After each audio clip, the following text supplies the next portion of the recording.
Hello everybody, this is Liz Schote, registered dietitian and director of clinical nutrition here at Jackson Purchase Medical Center, doing another Learning with Liz lesson with you guys today. So I was trying to think, what could be another topic to discuss with everyone, and a couple of weeks ago I was talking about food safety, especially during the summertime when it starts getting hot outside and things like that. And so I read an article today that was talking about older adults and food poisoning. I thought, hey, that goes just hand in hand with that topic I talked about a couple of weeks ago.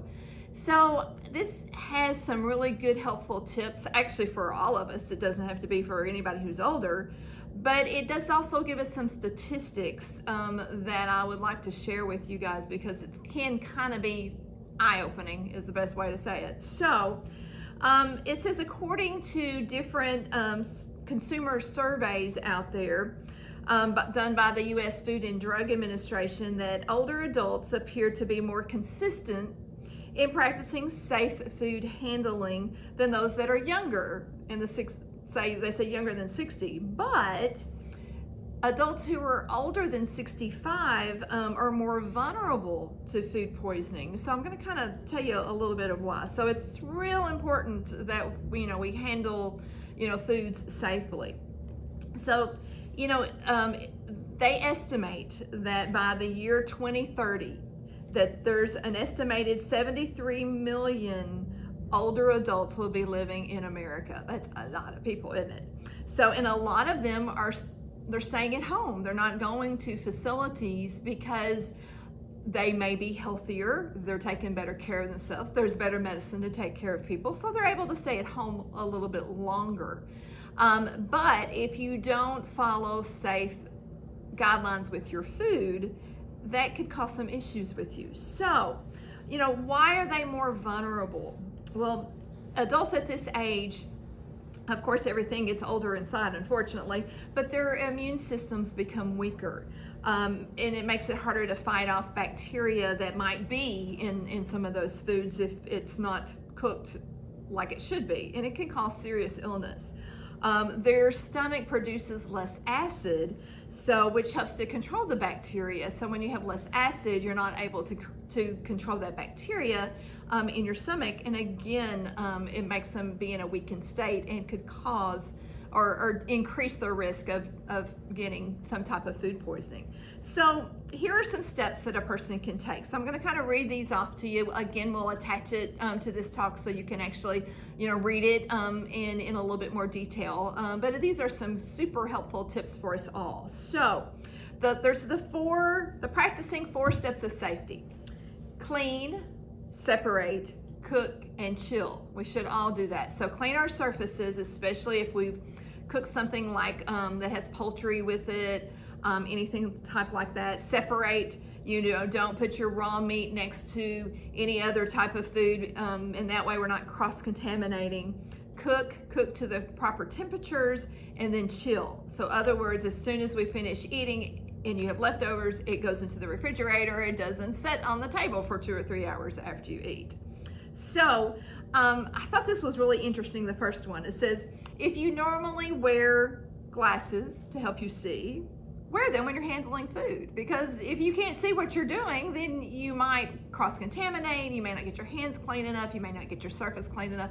I thought, that's very interesting. Use a really good light source, and that way you can see, your food that you're preparing, you can see it well. Use a marker to label perishable food and leftovers after you've eaten, in that way, or you can write on there the date that it was cooked, so that way the date that it goes into the refrigerator. Because I know I myself have even looked at it and go, gosh, when did I put that in the fridge last? You're not sure, and then you think, should I eat this or should I not eat this? If you put the date on it that it's opened, then that way that can help you so much. In general, leftovers can be stored in the refrigerator for 3 to 4 days or frozen for later use. 3 to 4 days, not 7 or 8 days. Because I know in the past, a lot of people, it's been there for 10 days. It's fine. No, it's not fine. It needs to be ditched. Refrigerate leftovers right away. And then when you reheat them, you need to reheat them to at least 165 degrees. So how do you know if it's going to get to 165 degrees? Well, get a food thermometer. They're very easily found, Walmart, your grocery store, places such as that. It's better if we all actually took the temperature of our foods. Most of us don't, but it really can help us that. Cook simple. Easy to make dishes to save energy. Pre-chopped and frozen vegetables are very helpful options, and we don't have to prepare as much. We don't have to do as much prep time for ourselves, and that helps us out. Don't rely on sight, smell, or taste to determine if the food is safe to eat. Always use the food thermometer when you're reheating. Because I mean, like I said, if you don't reheat it to the proper temperature, and if there's some bacteria in that, it's just going to spread, and then you're eating it, and that's not a good thing to do.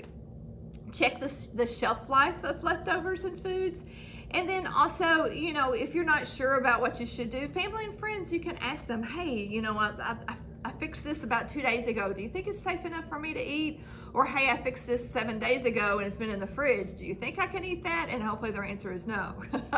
So just, like I said, these are just a few little things to help, especially the elder adult, to prevent any type of food poisoning, because food poisoning is a very serious thing, and it can happen to people who are young, and it can happen to people that are elderly. And when we are elderly, it's just we're much more in an immune state, and it can cause even more problems. So like I said, we'll attach this to our talk today. If you have any questions about this topic, or if you have any topics that you would like for us or like for me to discuss on here, please just drop us a line and we'd be glad to do that. So I hope everyone has a great day today, and thanks for watching.